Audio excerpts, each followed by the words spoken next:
Well, here we are again. The two of us are together. I'm not wifey at home, am I? Not this week. I think I'm in purple. I can't possibly be wifey at home.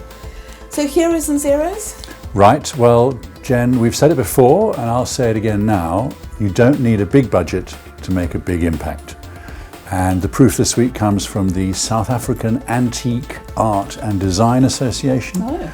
And in the run-up to their annual Johannesburg Antiques Fair, or Antiques Art and Design Fair, they've decided to run a campaign, an advertising campaign, and within that try and address a second issue, which is to contemporize and make feel younger the concept of buying antiques. And so they engaged an agency which interestingly has a similar profile in some sense, in that it's an agency called Utopia in Cape Town, run by Graham Warsop. Graham is the master of all things tasteful and antique, but his entire creative department is made up of youngsters in their first jobs. So who better than Graham to mentor it and these youngsters to produce it?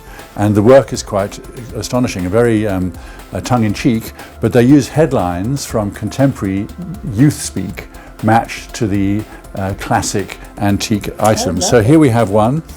I'd take a selfie on that dope-ass Chesterfield. Or how about this? Like a boss in my postmodern chair. Or this 1930s chandelier is amazeballs. So very clever, very interesting tension within the headlines and the visuals, and I think they deserve to have a full house at their fair in September. Well, speaking of zeros. Zero. There was a television campaign that I spotted for the first time about 3 or 4 nights ago.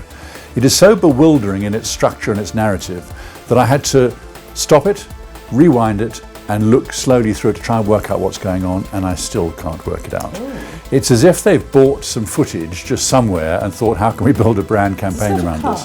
It's not a car, no. It's actually, after some digging, I discovered that it's a skin lotion, a post-razor skin lotion called Bump Patrol. For some bizarre reason, featuring 2 gunslingers having a shootout in the classic Western, spaghetti Western environment.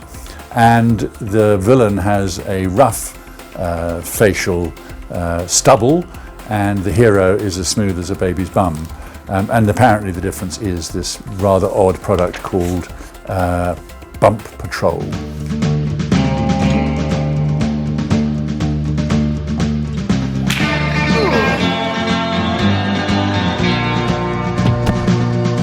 Life works better when things go smoother. Bump Patrol, clinically proven to assist in preventing razor bumps and infection. It makes no sense to me. I really don't know what they're trying to achieve, and for me it is hands down winner as a zero this week. Well, if you know what they want to achieve, why not go along to the ad feature with Andy Rice's Facebook page and tell us, because we're mystified.